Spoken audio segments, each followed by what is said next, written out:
dedicated to serving patients throughout the greater Gadsden community by providing all customers with the most personalized attention you could ever ask for. At Parks, you'll always get fast and friendly service with a smile. Hours, Monday through Friday, 9 to 5:30. Call 256-467-4054. That's 256-467-4054. Parks Pharmacy, prescribing community service.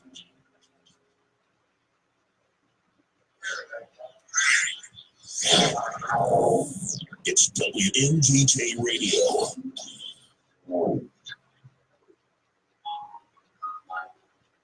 This keeps me going.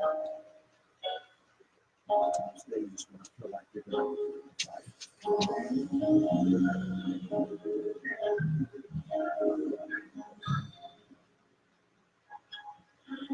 Do you know a victim of domestic violence? Millions of men and women are physically and emotionally abused every day. As a nation, we could break the silence against violence.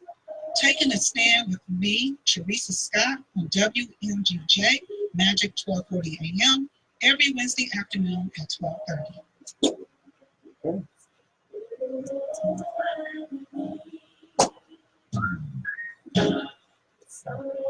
Good afternoon. I'm your host, Theresa Scott. Welcome, and I look forward to being with you. Thank you for coming to Taking a Stand with Theresa's show. This afternoon, we're going to cover some very good information to give us better insight and awareness. And those two words we're going to exchange interchangeably throughout the show every week. So I'm going to introduce you to some meaning of some words. So first, we're going to cover the Alabama statistic of Etowah County. It's quite interesting just in Etowah County alone. Where we at today, as far as the crime comparison here in Gadsden, and what I'm going to compare it to is over 100,000 people per person. So just in violent crimes alone, Gadsden ended up having 1,000, this is according to 2017, let me back up. And also every 2 years, they do another statistical research and evidence-based information to give you more different numbers. But in violent crimes alone, Gadsden ranked at 1,719. Alabama alone in violent crimes ranked at 524. Nationally, they ranked at 383. Murders alone here in Gadsden, Etowah County was 8 in 2017. It was also 8 across with Alabama, which we know is more numbers as things are getting reported, and then nationwide 5. But what really intrigued me was the aggravated assault and what we call simple assault. All of it comes down to violence. And the aggravated assault for Gadsden alone was 1,469. Now that may not seem like a lot of numbers, but that is someone's mother, father, son, grandchild, auntie, uncle, best friend. It's someone to somebody. Also in Alabama, an aggravated assault was 388, and far as the national number was 249. It's just simply time to wake up, Alabama, and also Gadsden, Etowah County. I'm going to define what is simple assault. It is defined as someone who attempts to cause or intentionally, knowingly, and recklessly cause bodily harm to another person. So we at a store, we upset with someone or someone cut us off. These things are playing a factor every day in our life. And all of us at any given time, whether we in Walmart or we at Popeye's Chicken or wherever we at, we could be at our job. This involves us every time, even at our workplace, even at the churches, okay? So also with simple assault, you're looking at neglecting, causing bodily harm, injury to another person with a deadly weapon, or attempt to cause physical harm again throughout the fear of it. And then you have aggravated assault, which means someone attempts to cause and intentionally and knowingly and recklessly cause seriously bodily harm. The key words that I want you to pick up on: intentionally, knowingly, and recklessly. Why am I focused on these 3 words? It's because the form of thinking. And so a lot of people think that their feelings is coming from their heart. Well, we do have a heart, and it pumps our blood and oxygen. It does all the good works it needs to. Even if it stopped beating, guess what? It restarts itself sometimes. That's how good God is, and also the heart and the body and how it works. But meanwhile, feelings come from a form of thinking. Your thinking is first, not your heart and not your feelings, because your brain is on your head, it's on top of your shoulders, and you have a brain that's working, that's pumping the blood too, which is the heart is helping that. So a lot of people really believe their feelings, I'm feeling from my heart. Well, we use that as a way of saying things. But at the same time, what you're thinking is what you're going to be feeling. And what you're feeling, which goes back to knowingly with your brain, recklessly thinking, or intentionally thinking with your mind when it comes to any kind of violence. Okay, so we could give violence domestic, we could give violence simple assault, we could give it aggravated assault. At the end of the day, it is violence. Okay, so the biggest difference between simple assault and aggravated assault is that the simple assault and domestic violence, when it comes to domestic relationships is involved, are both treated as misdemeanors. So therefore, when you get a simple assault, it's treated as a misdemeanor. It's punishable to 11 months, 29 days, while aggravated assault is a felony that carries a sentence up to 6 years. Either one of them, we don't want neither, right? So we're looking at what is simple assault, what is aggravation assault, what is the difference of that? Why is it that I'm focused on in Etowah County, Gadsden area? Because one, I live over in this area and I work over in this area. And you are here in this area that's listening local. Okay, this is very serious. I may run into you at the store somewhere. We may engage. We may run into where an active shooter come in, or two domestic violent couples. Two couples are fighting and arguing around our children, yelling and cursing. All this stuff goes on every day. It even happens, like I said, at the churches. I will not exclude that because it happens everywhere. Okay. One of the things I would like for everyone to do is start thinking about some topics you would like to discuss or some questions that you have. I am on Facebook Live. If you have any questions that you may like to ask, please do. I will answer them at the end of the show. Those that are listening, again, you could call into the radio station, and the ones I gave my flyer to, again, you can connect to my Facebook page and ask questions. If you see me, ask questions. Either way it goes. We need this information so we could be able to thrive and make it as a community and survive. And also to break this cycle that continues to happen because we do not have the insight and awareness to what's really going on. So what the next thing I'm going to do is break down what is the true meaning of insight, because I keep on saying these words. He's like, what is she talking about? Well, okay. So insight, what it does is an understanding and explanation of our current behavior, thoughts and feelings, and relationship patterns. Well, it has a lot to do with abuse, and it has a lot to do with domestic violence. It has a lot to do with violence, right? Because if we're not insightful to our current behavior, then what are we really doing? What are we really thinking? What's going on with us? Okay? So insight is the answer to the why questions. And a lot of people will always say in domestic violent relationships or abusive relationships, why does she keep on going back in that relationship? She must like it. She must enjoy it, or he. And let me say this to you right now, and I want to be very clear when I say this to you. Men, I am on your side too when it comes to this domestic violence. It's just not you out there in the world that's sitting here beating on women. Women are beating on men too, and women are beating on children too, and everybody beating on everybody. So, but because statistically, more women reports the abuse than men. So now we have evidence base that is more majority men than it is women. So throughout the shows, we're going to start targeting as far as men coming out. And why are you so silent about the abuse and stepping forward to fighting back to letting us know, what is really going on. Okay, so that's the male culture when we're looking at those things in the report. So think about that. Men out there, I am for you too, 100%. I have 5 sons myself. I'm a mother of 5 sons, okay? And I have finally got my grandbaby today. I love my grandbaby. And I have another one coming in December. But either way it goes, my oldest is 29. My next oldest is 27, 22 in the Marines. And then my 12-year-old, Jalen Moon, and then Bobby Moon, that's here in Gadsden area, that's 8 years old. But either way it go, I'm an advocate for both sides. I'm an advocate for children. I'm an advocate for the elderly. We all need to stand up. So when you start calling in, when you get that opportunity, either you're going to stand on what you believe or you can shout on it. Whichever one you want to do is fine with me. You can stand or shout on either or. So let's finish breaking down what is insight. Why does insight also, with the why question, does not give us a choice in present time? Right now you are in present time with me, and I am in present time with you.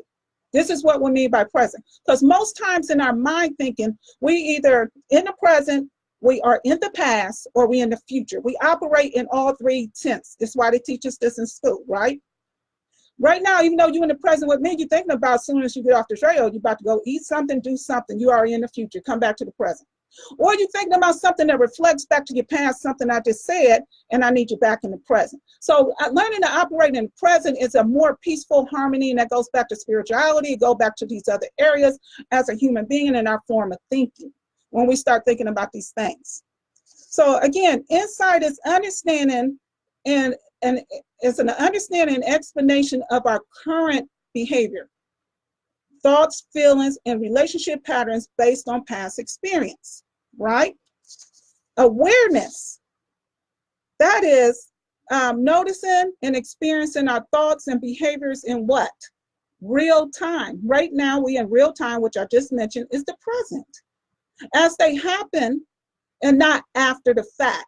So in a lot of times when it comes to abuse and things are going on in the home environment or in the streets or in the school environments or wherever we at, understanding awareness is just as powerful as insight. We need both insight, again, to understand our current behavior, and then awareness to be in the present in real time. So learning to understand these things in a conscious mind is very helpful in making decisions, even in a split second in situations.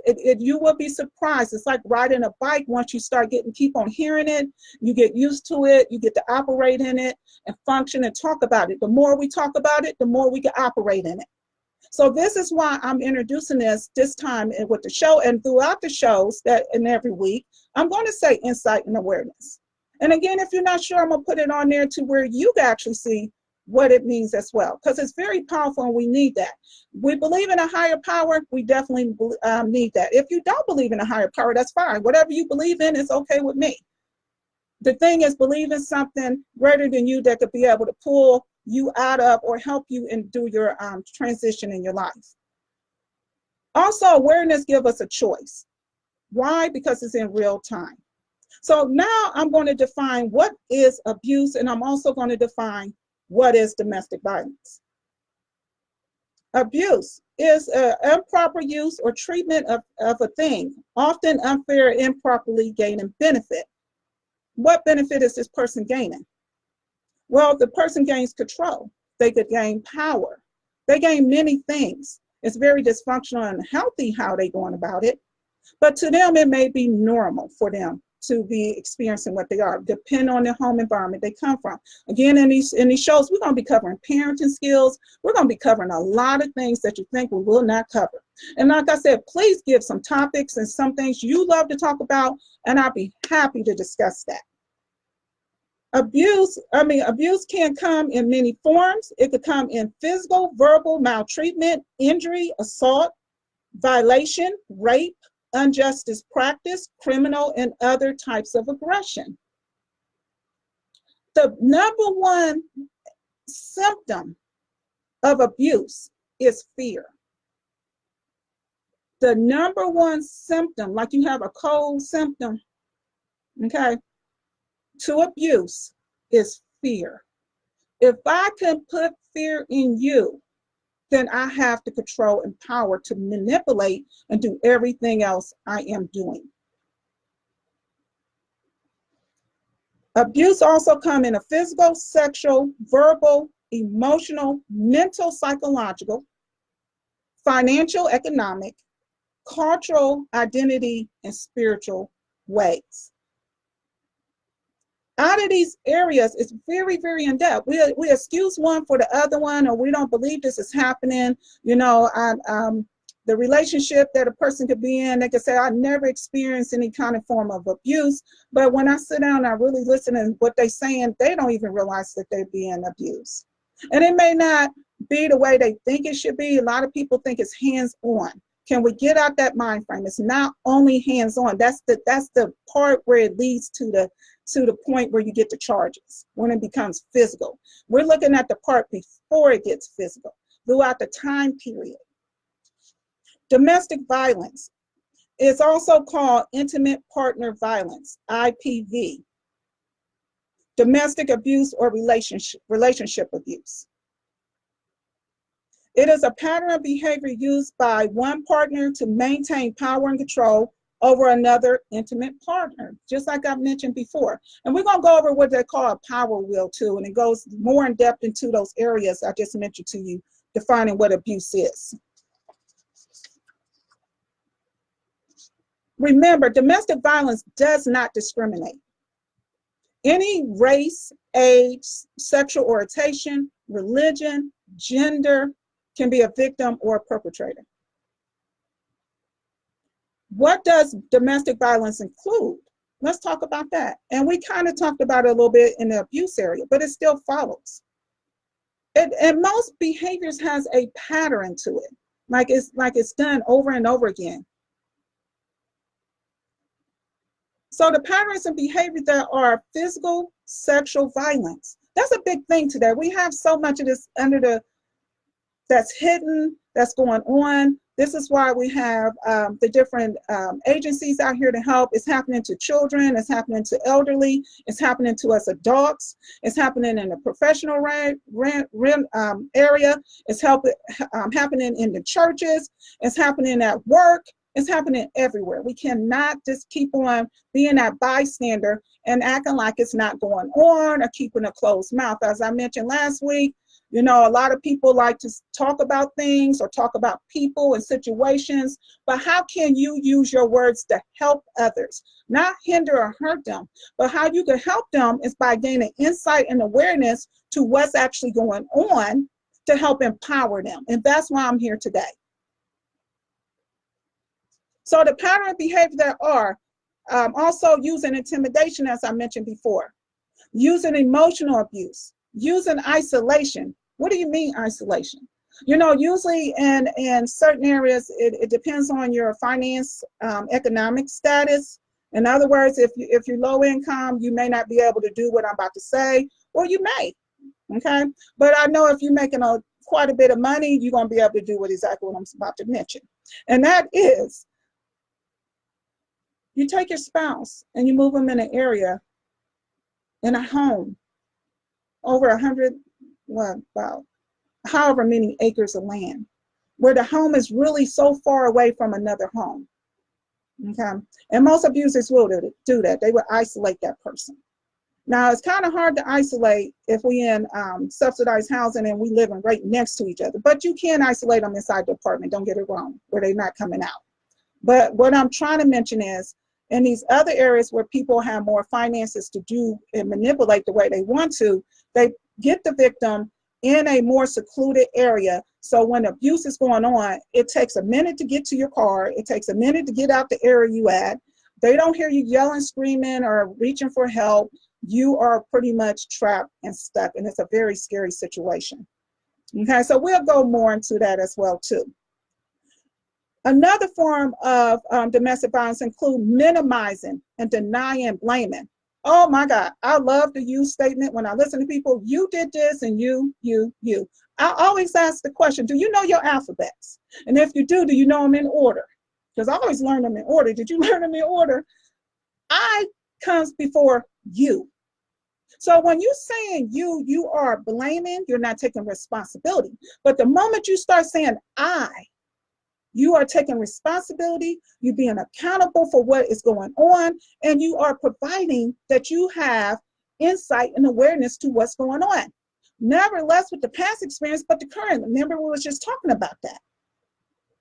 So these criteria are critically important when you're dealing with an abuser. An abuser will constantly say, you. If you did not do this, I would have not done this. We're not trying to bargain in this situation. There's no bargaining. So my whole intent with teaching or educating everybody out in the community about everything in domestic violence, an individual can leave a domestic violent relationship. And it's no guarantee that they will not go back into another one. The intent